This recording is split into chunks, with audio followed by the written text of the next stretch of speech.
algo parecido com o que a gente aprende no jornalismo, que é o tal do sujar o sapato, né? Tem muitos jornalistas que faz matéria e não tem o hábito de ir até o lugar. É mais ou menos uma analogia do que você falou aqui, Luiz. O pessoal perguntando, com seus anos de experiência, qual é o primeiro fator que você procura olhar em uma empresa, para além dos dividendos, que você já deixou claro aqui, quem te acompanha há mais tempo sabe, que é premissa no seu racional de investimento. Para além dos dividendos, o que você costuma olhar quando você vai analisar uma companhia? Legal. Bom, a gente costuma acompanhar alguns poucos setores, né? Então, são geralmente utilities, então energia, saneamento, telecom, porque são setores que inerentemente têm boas margens, conseguem gerar bom fluxo de caixa, consequentemente bons dividendos. Mas, além disso, eu acho que é muito importante ter uma diligência bastante aprofundada sobre quem é a gestão, quem são os sócios, né? Porque a gente... e estamos tendo exemplos recentes muito tristes. Pertencer a uma categoria de, enfim, novo mercado não garante que você esteja investindo em uma empresa no mais alto nível de governança corporativa. Tem vários exemplos aí de má condução do negócio, mesmo dentro do novo mercado. Mesmo dentro do novo mercado. Inclusive os casos recentes, gravíssimos, americanas. E vieram de empresas, inclusive do Easy, né? De sustentabilidade. Então, assim, que teoricamente são empresas que se destacam nesse sentido de governança corporativa, né? Então, eu acho que conhecer as pessoas que estão por trás do negócio, e isso, obviamente, você precisa saber quem está por trás do negócio. Então, a primeira regra da gente é evitar, por exemplo, corporations, ou falsas corporations.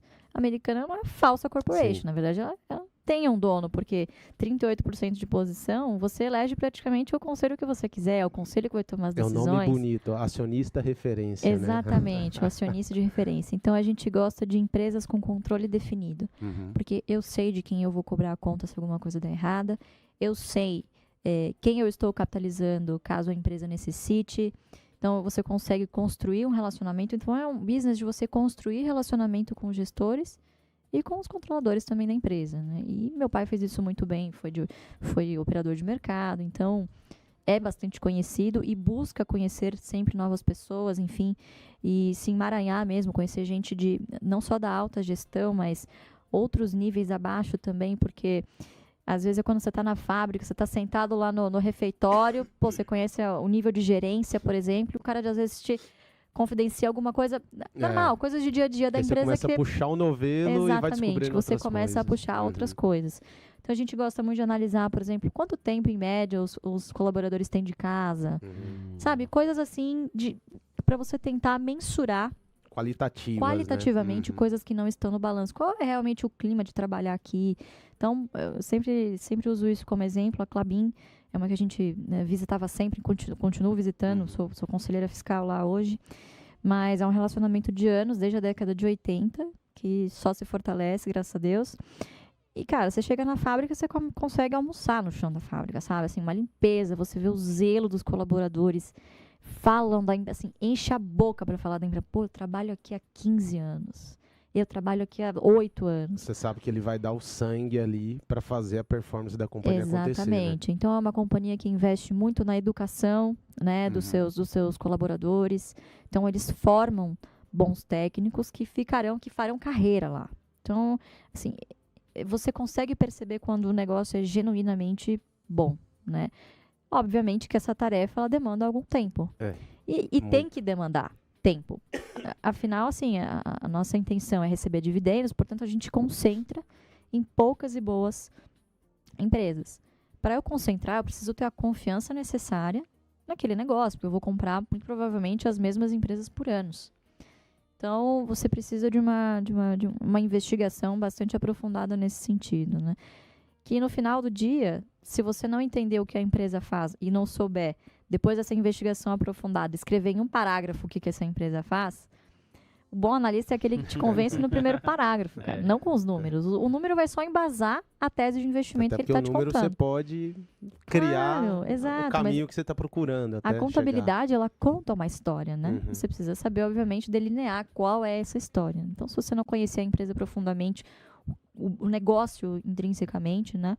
E os seus valores, dificilmente você vai conseguir fazer um bom valuation, né? Essa é uma parte crucial, eu diria, para investir de médio e longo prazo, mas também para conseguir fazer retorno efetivo, né? Sim, uma posição. Sim. aqui na casa, nos nossos relatórios, a gente busca sempre colocar essa parte qualitativa muito bem contada, muito bem explicada, para que o cliente ele consiga entender rapidamente, mesmo que seja um tema um pouco mais profundo, como você falou, que leva um pouco mais de tempo, ele consiga ter pelo menos uma base para começar a startar aquela posição, montar aquele investimento.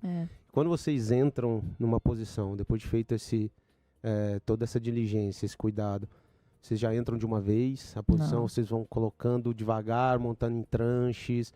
Isso também é uma pergunta que aparece frequentemente. Não, a gente sempre monta a posição devagar, a gente nunca tem pressa. A não ser que, assim, seja uma grande oportunidade, como, por exemplo, foi na pandemia, mas isso acontece 1, 2 vezes por ano e olhe lá, né?